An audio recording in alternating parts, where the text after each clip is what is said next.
Bum bum ba-dum bum ba-dum bum bum ba-dum bum bum ba-da-dum bum ba-dum bum ba-dum bum bum ba-dum bum bum. Welcome to Everyday Musicality, the podcast in which we discuss all things related to Gordon's music learning theory and how it can help unlock the inner musician that lives inside of all of us. I'm your host, Heather Shouldice, music educator and faculty member for the Gordon Institute for Music Learning.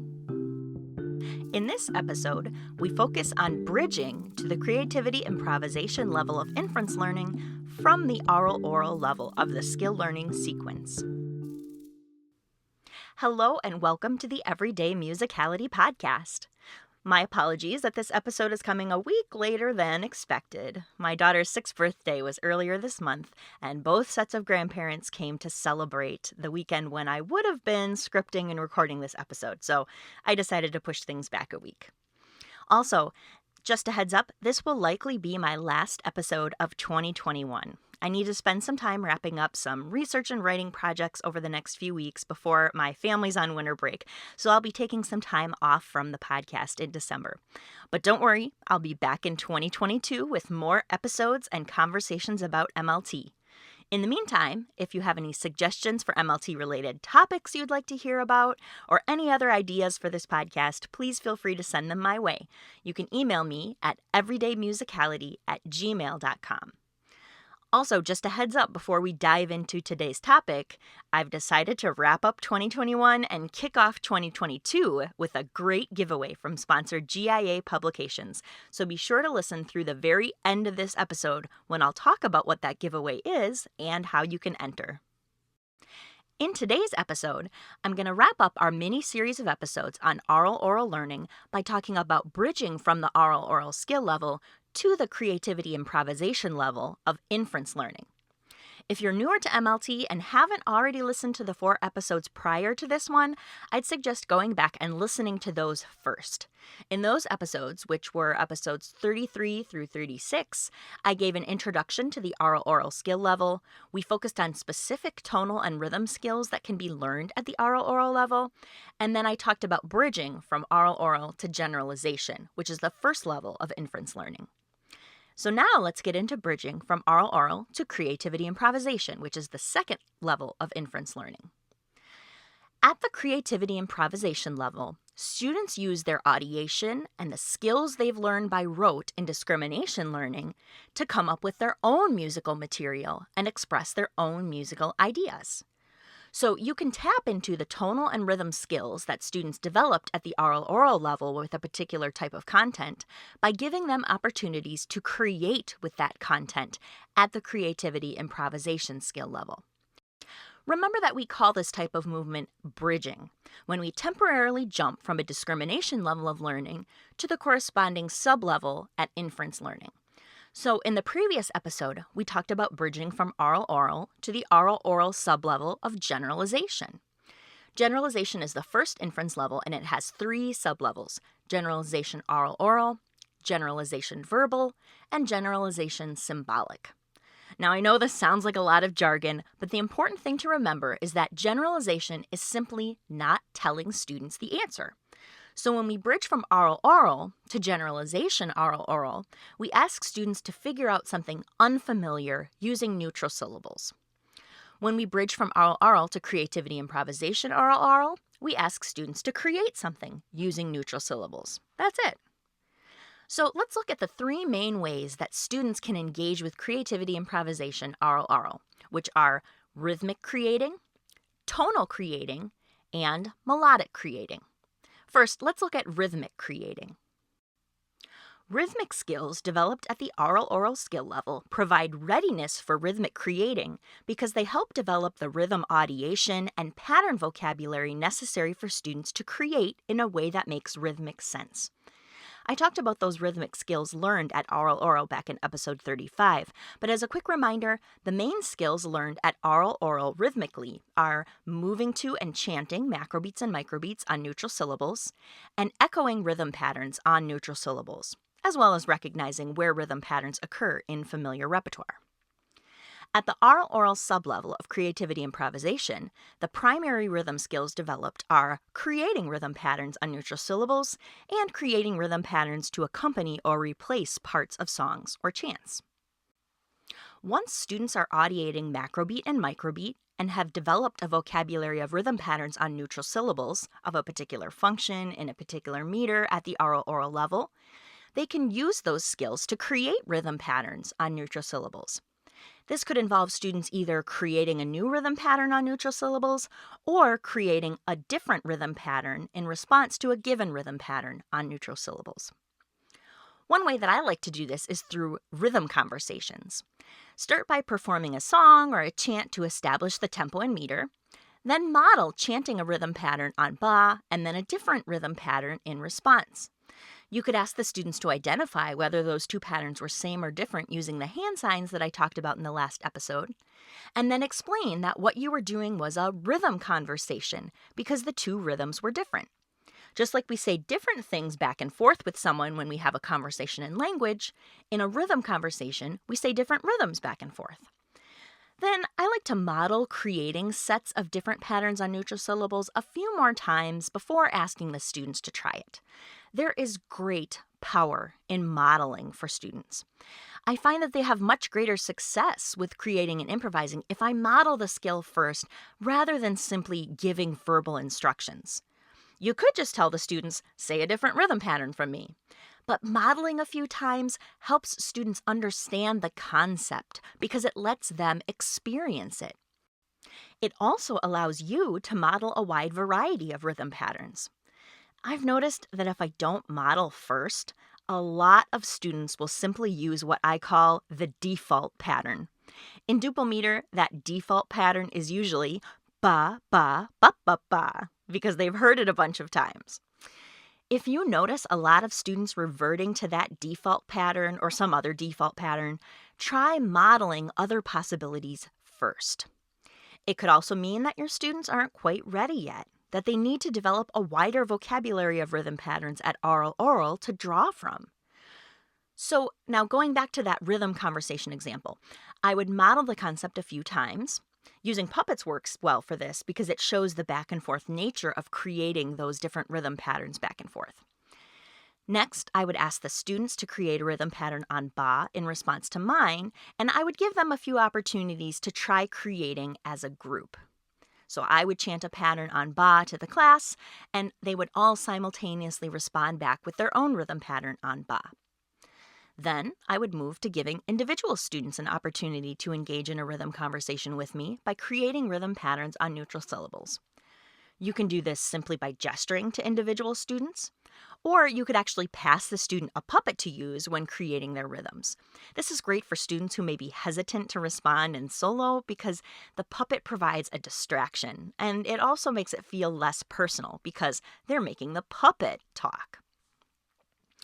Once students are comfortable with this idea of rhythm conversations, I like to pass out several puppets to individual students while we perform a familiar song or chant, and then when the song or chant is over, I'll prompt those individuals to have their puppet have a rhythm conversation with mine, gesturing to each of those individual students to show them when it's their turn.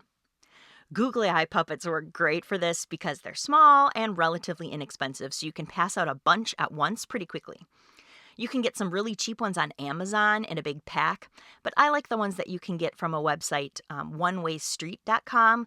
They're a little more expensive, like a few dollars each, but they're really high quality and they're a bit bigger than the tiny ones you'll get for cheap in a big bag on Amazon. I'll link to the One Way Street website in the show notes. Later on, once students are comfortable with the activity of having rhythm conversations, they can have rhythm conversations with each other. And this makes a great activity to do if you use music centers or music stations in your classroom. The students can be having rhythm conversations independently with each other at those stations. Another fun way of prompting students to create rhythm patterns is to use the hand signs I talked about in the previous episode for same and different. You can begin by reviewing the same and different hand signs, but tell the students that today they get to decide whether they're going to be same or different and see if the class can tell which one they choose. Then you can pause between phrases or repetitions of a familiar song or chant, perform a rhythm pattern on ba, and gesture to an individual student. And then that individual student gets to either echo the pattern you chanted or create a different pattern on ba. Then the class would show their same or different hand signs to indicate whether they think that student chose to be same or different. Now, this is a nice way to start having students answer with a different pattern because, in my experience, there are typically some students who just aren't ready to be different at first. They'll still echo you. So in this activity, if a student intended to be different but then just echoed you without realizing it, the class's hand signs will help show that student that they actually did the same rhythm as you, but in a way that's not causing embarrassment. That student can save face because doing the same rhythm as the teacher is a totally acceptable response. The class won't know that the student actually intended to be different. Speaking of, in my teaching experience, I found that students tend to have more initial success with creating new rhythm patterns than they do with creating a different pattern in response to a given one. So because of this, I usually start with the first idea, asking students to create a rhythm pattern, but not yet in response to a given one. For example, I like to use the chant Hickety Pickety from the original music play. I'll link to that in the show notes. I just tweak the words slightly. So instead of the original chant, which goes, "Hickety pickety bumblebee, can you move your arms with me?" I'll change the lyrics to, "Hickety pickety bumblebee, can you chant a rhythm for me?" And then I'll say to the students, did you notice the lyrics were different? That's because today, instead of echoing my rhythm patterns, you're going to be making up your own rhythm patterns with buppa sounds. And then I'll model a few times, and then to help the students get comfortable with it, I like to give them a chance to create as a group. I just make sure to give them a heads up that it won't necessarily sound good if we're all making up something different at the same time, and that's okay. So I'll perform the chant, and then the class makes up their own rhythms on ba as a group. Let's try that. I'll do the chant, and then you make up a rhythm on ba when the chant is done. Hickety pickety bumblebee, can you chant a rhythm for me? So after we've done that a few times and the class has had a chance to start experimenting with creating rhythm patterns on ba in the group setting, then we move on to creating rhythm patterns individually. For this particular chant, I like to use a little stuffed bumblebee that I have, and I'll pass that to individual students while I'm saying the chant to show them whose turn it's going to be to create the rhythm pattern in solo when the chant is done. And then the class will echo that pattern that the student creates. This is a really great 2-for-1 activity because the individual who has the bumblebee is creating the pattern, so they're getting experience with creativity improvisation, but then the whole class gets more oral learning experience because they're echoing each of the patterns that are being created by the individuals. So you can kill 2 birds with 1 stone. So those are just a couple ideas for engaging students at the Aural sublevel of creativity improvisation by inviting them to create rhythm patterns on neutral syllables in a familiar context. You could also do similar activities with tonal patterns by asking students to create new or different tonal patterns on neutral syllables. So you could do tonal conversations instead of rhythm conversations by singing different tonal patterns back and forth just on the syllable bum. Again, this works great with puppets. You can have students sing a familiar song in the chosen tonality and then pass out a puppet or a few puppets as they sing. And then when the song is done, the individuals who receive the puppets can respond back to you with a different tonal pattern than the one that you sang. Or if your students are struggling to respond with a different tonal pattern, you could let the student start the tonal conversation by creating a tonal pattern for you to respond to. Another way I engaged my students in creating tonal patterns in a way they loved was by telling them that today they get to teach the teacher a tonal pattern. They get to teach me a tonal pattern. So I might toss a beanbag or a ball or a stuffed animal to individual students in between phrases or repetitions of a song. And the student that gets that toy would make up a tonal pattern on bum for me to echo. I would sometimes also do this when having students put materials away. For example, if we had just played with egg shakers, instead of just calling on individuals to put their eggs back in the basket, I might ask, who's got a tonal pattern to teach me on bum? And I might model a few examples of tonal patterns, and then I'd call on an individual to create a pattern for me to echo, and then they would put their eggs back in the basket. Another idea to get students creating tonal patterns on neutral syllables is to make it a game. For example, I love to use the High High Hill song from the Jump Right In General Music series, but change the lyrics.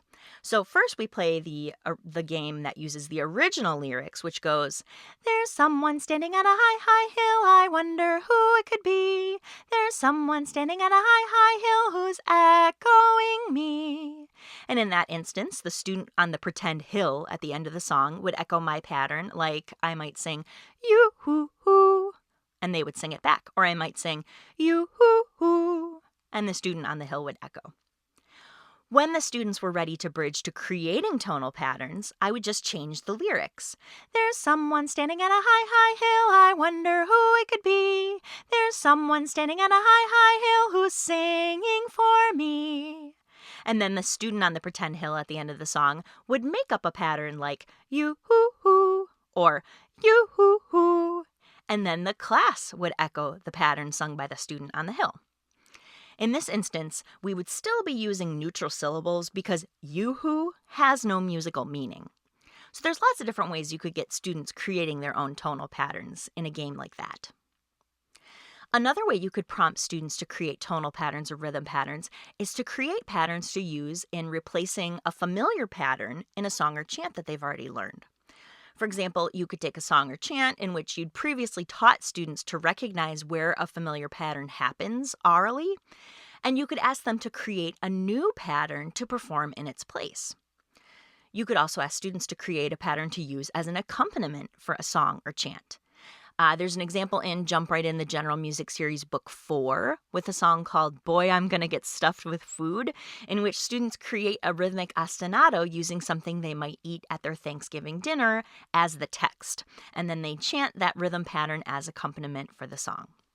In this instance, again, we're not using rhythm syllables or anything else that has musical meaning, so yes, even though the ostinato would have text, we still treat that as a neutral syllable because it doesn't have musical meaning.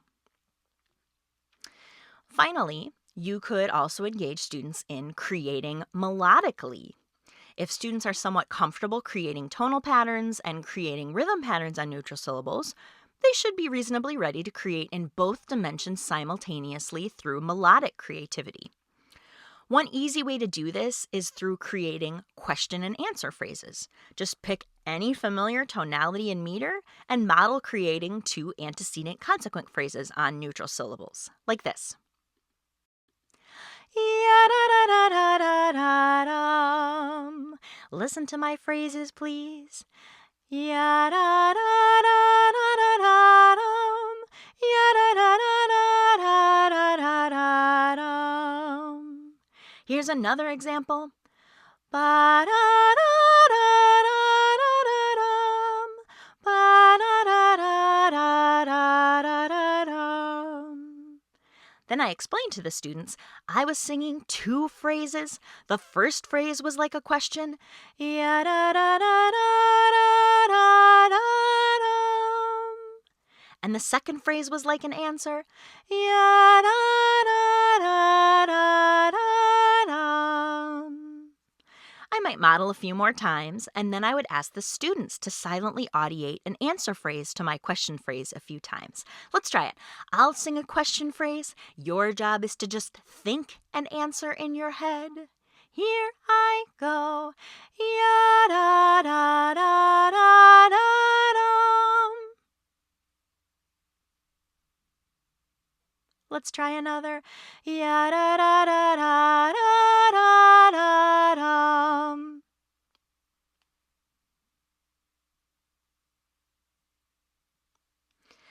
So giving the students a chance to just silently audiate their answer phrases lets them start to think of a few ideas before actually having to vocally produce them. Next, I would invite the class to create a few answer phrases as a group, reminding them that, of course, it might not sound great if we're all making up different things at the same time, and that's okay. Once the students seemed to be getting comfortable with creating answer phrases as a group, then I would move on to prompting individual students to sing an answer phrase. Again, using a prop or a puppet is great for this because it makes it playful and fun. You certainly don't have to. When I used to do this activity with my students, I would just gesture to individuals to show whose turn it was to create an answer phrase. But if you notice your students are a little hesitant and maybe need a little distraction, you can certainly use a prop or a puppet for this. Now, remember, we're talking about creating at the aural sublevel of creativity improvisation. So you can choose any tonality or meter you've previously exposed your students to and that you've taught them tunes in. And chances are your students will be able to create in that tonality or meter, even ones beyond major and minor, duple and triple. Your students, if they have been at the aural level of learning, they won't have heard the labels Dorian or Mixolydian, and they won't have had theory class to intimidate them, so they won't be afraid to create in those tonalities. As long as they've built a listening vocabulary in that tonality or meter and have had an opportunity to learn tunes, patterns, and maybe some chord roots in that tonality, they'll have developed the readiness to start creating in it because they're starting to audiate in it. For example, here's some audio of my former second grade students creating answer phrases in Dorian tonality.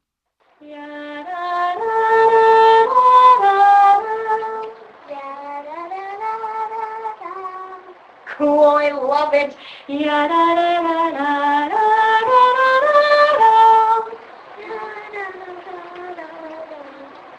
Awesome.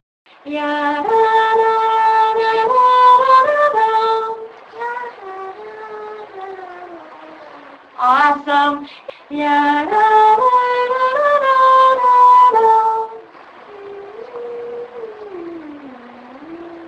Was that in her singing voice? Even though she didn't open her mouth? Mm-hmm.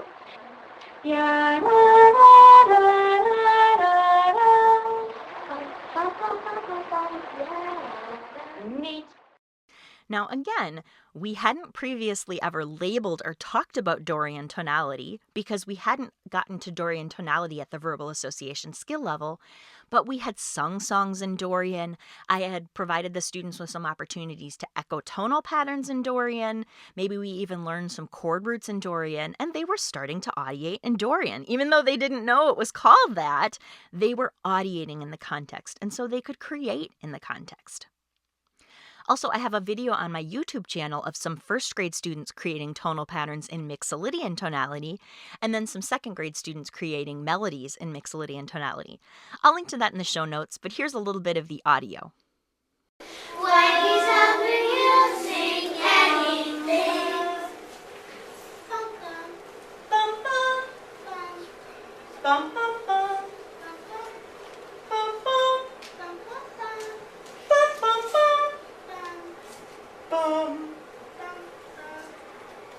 Sharks love to swim and sing. When he's hungry, anything. Let's see if Maniva can go first.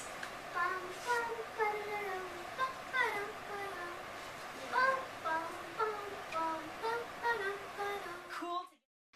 If you're newer to these tonalities, I've done some previous episodes on them. Back in episode 6, I gave an overview of the most common tonalities utilized in MLT-based teaching, and then I've periodically done some episodes in which I spend the whole episode focusing on one tonality in depth. I'll link to those in the show notes so you don't have to go scrolling through old episodes to find them if you're interested. Now, one last thing I wanted to clarify before I wrap up this episode is my intentional use of the word create rather than improvise in this episode. The term improvisation is often thrown around very loosely in music education, with a wide range of activities being referred to as improvisation.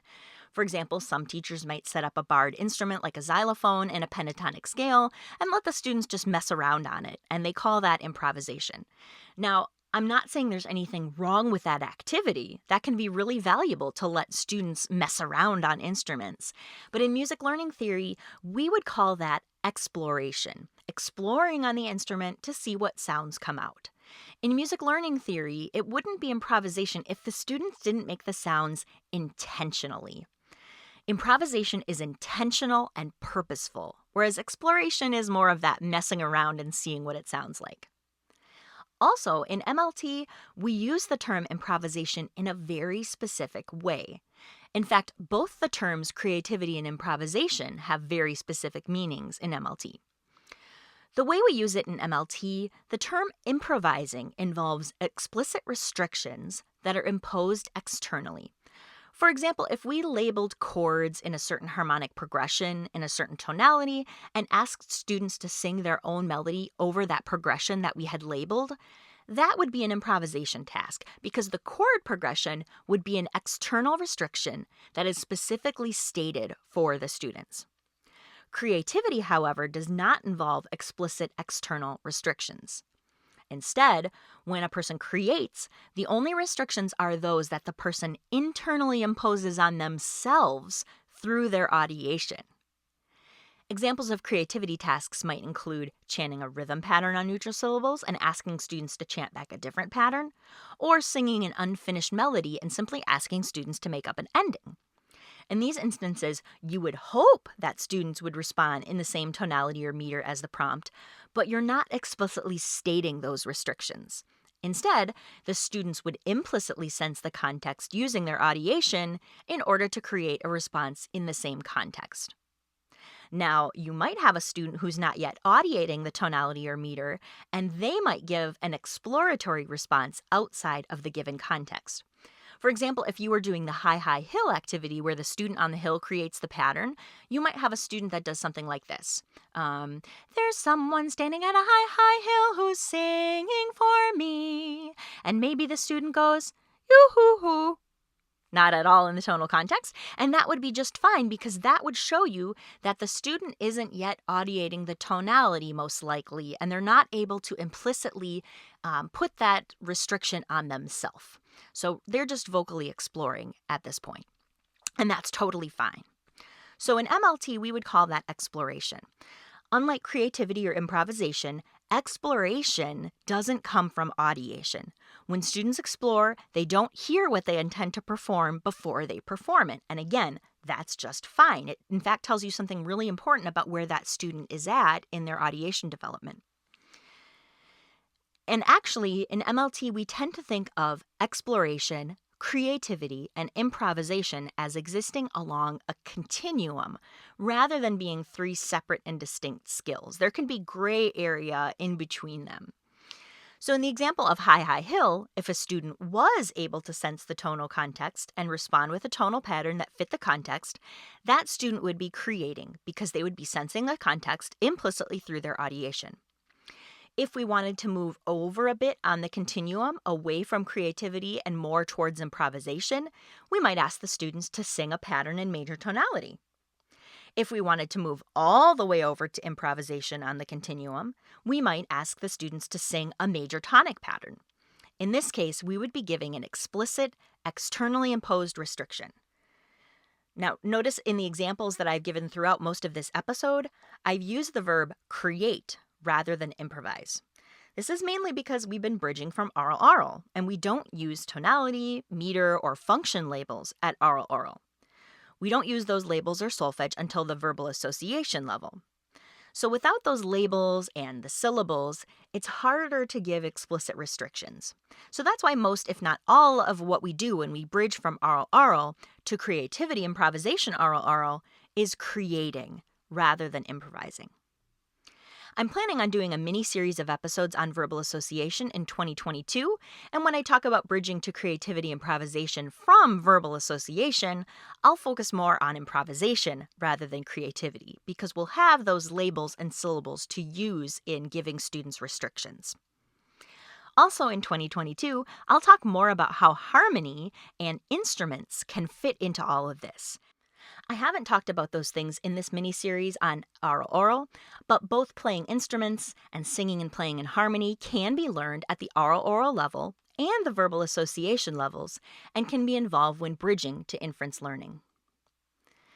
So I hope this episode was helpful in getting some ideas for how you could bridge from aural to the creativity improvisation skill level. And I talk about this topic a lot more and give a lot of examples in my book called Weaving It All Together, A Practical Guide for Applying Gordon's Music Learning Theory in the Elementary General Music Program. It's available from GIA Publications, one of our podcast sponsors, and I'll link to that in the show notes, as well as the episode in which I gave an overview of what's in that book, which was back in episode 30. Also, don't forget to check out our other podcast sponsor, the Gordon Institute for Music Learning, at www.giml.org. They've got lots of exciting things going on, which you can check out under the Professional Development tab on the site menu. Also, if you're interested in more in-depth training on MLT, keep an eye on that tab because the GIML Executive Board has recently approved its Summer 2022 offerings for professional development levels courses known as PDLCs. Just like levels courses offered through organizations like the American Orff Schulwerk Association and the Organization of American Kodály Educators, GIML offers 2-week intensive courses where you can learn about the theory and its practical applications in depth and basically eat, sleep, and breathe MLT for 2 weeks. I'll be teaching the Level 1 Elementary General Music course with Cindy Taggart next June at Michigan State University, and there will also be various offerings in states including Texas, Massachusetts, and Pennsylvania. If you're interested in those, GIML will be posting more details on their website in the coming weeks, so keep an eye on that. Finally, I wanted to wrap up 2021 by offering a gift to one lucky listener with another giveaway from sponsor GIA Publications. If you're new to MLT and have been listening to this mini-series of episodes on Aural and wanting some detailed teaching plans for these skills, you are in luck. I'm giving away a free copy of the Teacher's Edition for Book 1 of Jump Right In the General Music series and this 3 CD set that includes recording for all the repertoire used in Book 1. This is an especially great resource because, as I talked about back in episode 21, the vocal and accompaniment tracks for each recording are in separate speaker sides, so you can adjust your right-left speaker balance to turn down the vocal track so that you can only hear the accompaniment, and you can use that for your students to sing with. Or you could do what I used to do, and you could use a program like Audacity or GarageBand to turn down the vocal track and then export just the accompaniment to a new MP3. When I was teaching kids, I did that for all the songs I used really frequently where I knew I was going to want just the accompaniment at some point, and then I never had to mess around with adjusting speakers while I was teaching. Also, those CD recordings are great for substitute teacher activities or days when you just lose your voice and can't sing, or maybe because of COVID you're still not allowed to sing with your students. So those CD recordings are a great resource that you can use in your classroom. If you want to enter to win the free copy of the Teacher's Edition and CD set for Jump Right In 1, all you need to do is send me an email with the subject line, "I want a Happy New Year," to everydaymusicality@gmail.com. Get your entries in by January 1st, and I'll announce the winner in my first episode of 2022. Also, feel free to share this giveaway with any friends or colleagues who've been curious about MLT. Maybe you already have these materials, but you have a colleague who might like to have them. They can enter as well, again, by sending an email with the subject line, "I want a Happy New Year," to everydaymusicality@gmail.com. In the meantime, if you have questions, comments, or suggestions for future episodes, please get in touch. You can email me or send me a voice memo, again, at everydaymusicality@gmail.com. I would love to hear from you. Thanks for listening, and let's keep musicking every day.